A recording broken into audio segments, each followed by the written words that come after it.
Jack here from Physio Matters.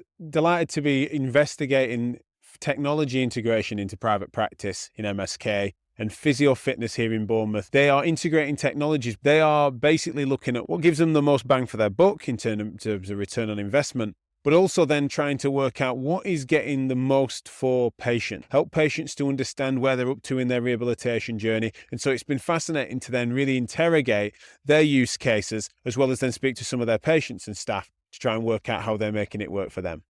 So Tom, when it comes to the integration of wider technologies, what is it that then you would be looking for, and what brands are you trusting in that space? Yeah, so it's good to see obviously a brand that works across multiple uses. So someone like Vald has been great for us because you can see obviously from their dynamometer stuff to their force frame to there's equipment there that I think is brilliant, not necessarily perfect for our practice, but knowing that they've got that equipment there and they put those research hours and man hours into to refine it, it's been great. And Did you know them from your world of sport? I had come across a couple of their things. I said the first time I really saw them properly was at the therapy show, and it was great to see all of their products in one place, and got a really good chat with a couple of members of the team. And I actually had the air bands without realizing they were Vald's piece of equipment. So it was interesting to know that we'd obviously chosen something purely because we liked it, and then turned out it was a brand that then we could trust. Without the technology, do you think it would be difficult for you to have a style of practice that centered itself on sort of elite sport? Because that is such a staple part of that world. Yeah, definitely. I mean, I think we say it's always that balance, there's, from what we do as physios, hands-on and treatment skills, but technology is, as I think we said before, in every part of life now. It's so important, isn't it? And yeah, so for us to have the practice we want, to really feel like we can deliver the best clinical outcomes, I think we need to be the mix of the best physios we can find and the best technology we can find. How much of a financial risk do you find it when you bring in, and it doesn't have to be, say, valve force frame as we've been talking about, but just any piece of equipment, how much of a risk do you feel it is, and how do you make that calculation as a practice owner?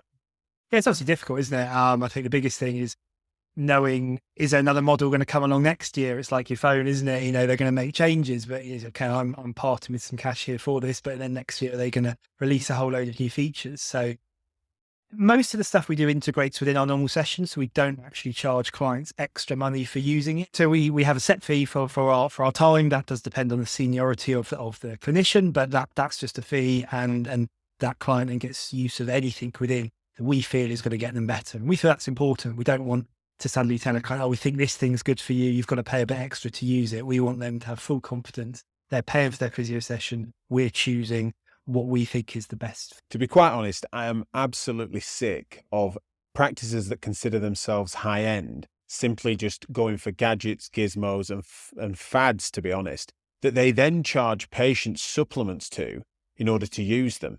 Now, the ethical implications of that are fairly obvious, but let me spell them out.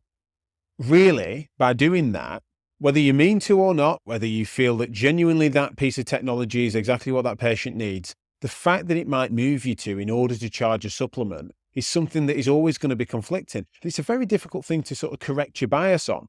So for me, integrating technologies and thinking about affordable models of doing so that then can just embed themselves within a package of care that involves rehabilitation and supplements rehabilitation, rather than thinking that, can I charge more for that piece of kit?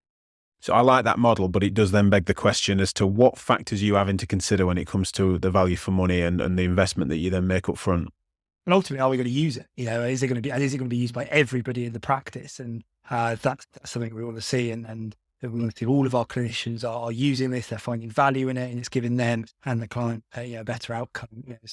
There's no point having a great piece of kit, but if no one's using it, that's what I like about some of the stuff we've seen today, is that it's really user friendly. Is it, do you have to do a lot of persuading of your clinicians to get on board with some of this stuff and use it?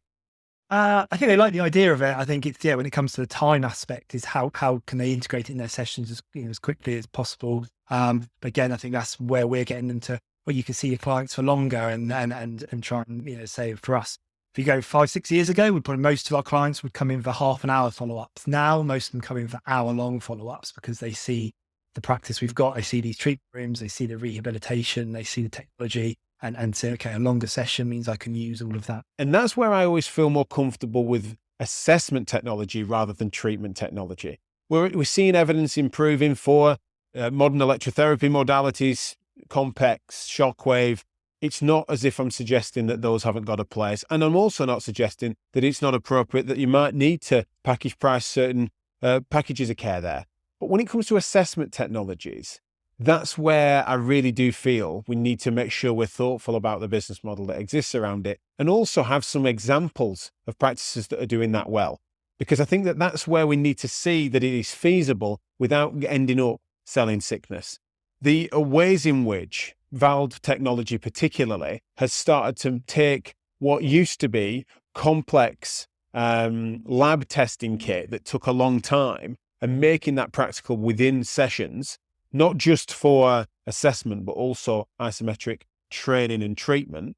It's been really interesting to see that used. And I think that without those examples, it will be understandable why cynics like me might be concerned about it being just a washout effect for, gimmicks, which is what is always a risk when it comes to new technologies. Do you feel that one of the things that you're factoring in is how attractive it might make the practice? So when you're selecting for different technologies and you're not charging a supplement to clients, the use cases that you're making sure your whole team's using it, totally agree with that. But then how much is it going to need to be a bit of a draw for new customers?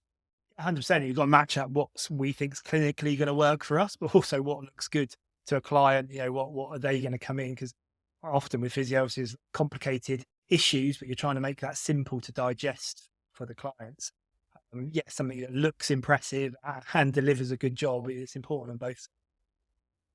Superb. One of the things we've been really complimentary of Valve in recent years especially is that unlike other brands, they have been making sure that their technology supplements clinical reasoning and supports clinicians rather than the risk of replacement that feels ominous with big data, AI, etc.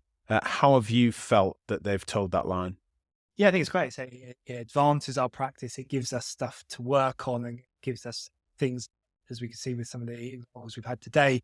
We've got the data. It's then shown us, okay, what can we do within our rehab space to improve that? And we're very keen. We often say to the clients, we're not going to test you every single time you come in.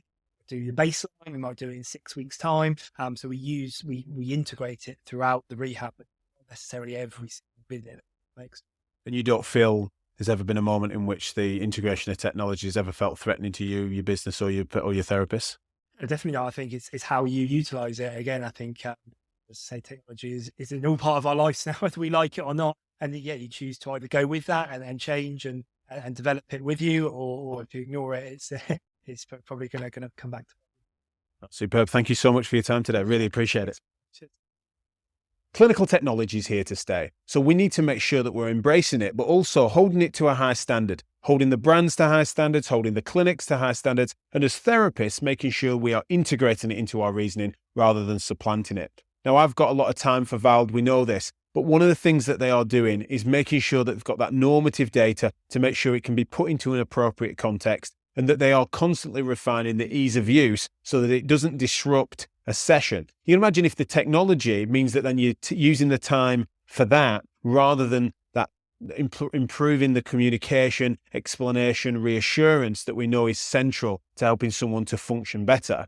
That's where it starts to be a trade-off that wouldn't be a good idea. But what I'm seeing now is a recognition of that from the quality brands, and that they are then aspiring to really improve and raise standards alongside that human interface that we know and love as therapists. So really excited to see where it's going. And I really do think the future is bright for the integration of technology in MSK practice.